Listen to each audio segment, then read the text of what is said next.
Welcome back. She has cooked for some of the most famous names in Hollywood and Washington, D.C. I spoke with Chef Rene Johnson about one of her popular healthy soul food dishes. And you know, one of the things we learned from you last time is that we can still think soul food and think healthy as well. And that's one of the things you want to continue to get across to people is that you can still eat good food, soul food, and be healthy. Absolutely.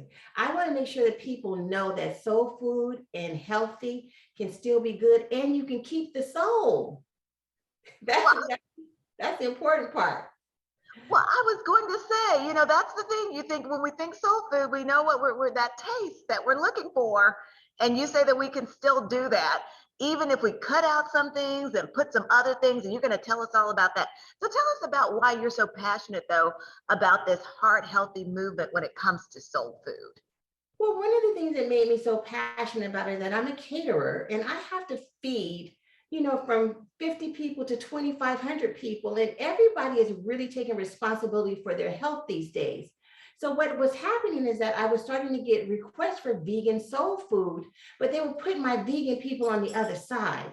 And then I was like, I want to make sure that everybody shares the same experience that we have, that everybody is having, and that everybody knows that vegan soul food is something that we need to recognize and give some popularity to it. I guess that's what I'm saying. The other thing I wanted people to know is that once I realized that I can make red beans and rice and collard greens and jambalaya, just like my grandmother made it, and take out all the bad stuff, I said, hey, I got something going on here. This is a game changer. And that's how it kind of created. The other piece that happened for me is I have two beautiful children that are always concerned about what I'm eating and what I'm doing, because to keep it real, I would prefer to have the pound cake with the real butter. I do want. Most of us would probably. Exactly. I want the peach cobbler with all the butter in it. But my kids are really conscious about what they eat and what my 10 grandchildren eat. And so what they did was, I like to tell the story, they bossed me and my mother and made us become vegan. Well, when we realized how good we felt and how light we felt, and it took away my sweet cravings as well. And then the other thing is, what's great about being vegan is how good it is for the environment, how good it is for our health. And one of the other things that was a major game changer for me is when I was able to eat French fries with ketchup with no guilt at all. Okay. Now, look, that's a good thing, right? When you can do that. So one of the things you are making today is a vegan gumbo. So let's get started with that and tell us how you make that. So what I'm doing, I've taken all of the stuff out of it, but I'm going to bring in textures with my vegetables. So I've taken a few shortcuts so you guys can kind of know what I've done. I have some vegan sausage in my skillet here. I have some vegan hot Italian Beyond sausage, and I have some vegan breakfast sausage in my skillet here. And I've already browned it. And I'm going to leave the oil in here.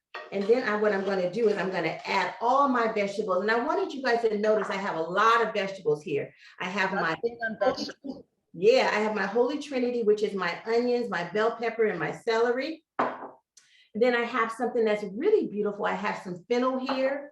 I have some leeks, which is so amazing. Fennel and leeks make sure that you get that smoke flavor when you're cooking vegan. So I love to put that in there. I have a little bit of kidney beans here. And the reason why I put kidney beans in here is because I want you to still get texture as you're tasting this meal. And then also what I have is my seasonings. I have my favorites, my granulated onion, granulated garlic, my salt, and my pepper. And then the game changer is my smoked paprika, my cumin, and my chili powder. The other thing that I'm adding back into here is my fresh. So I have some garlic here.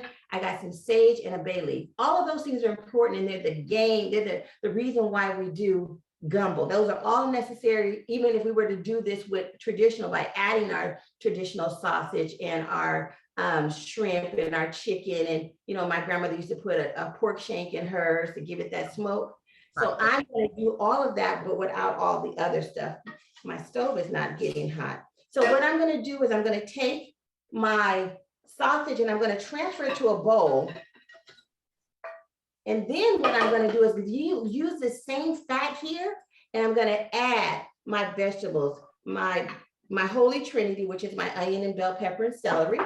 That is, like you said, that is one of those that I think so many of us go for. We use that to kind of spice up our meals.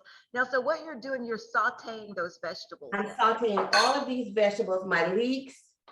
I'm sauteing all of them, and I'm not going to get them super hard.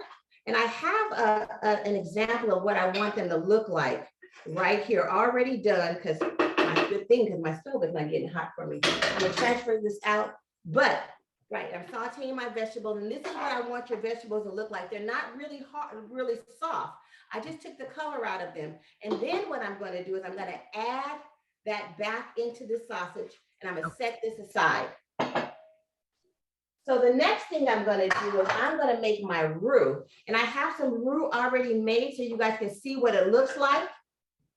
So roux needs to be about the color me or you. You want a nice golden brown roux. And the secret to a wonderful roux is that you're going to do equal parts oil and equal parts flour, and you're going to stir it constantly. So I'm going to add my oil in here.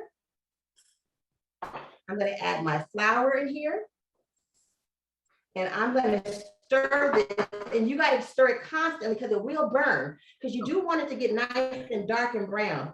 And like I said, the secret to a good creamy roux is equal parts oil and equal parts flour.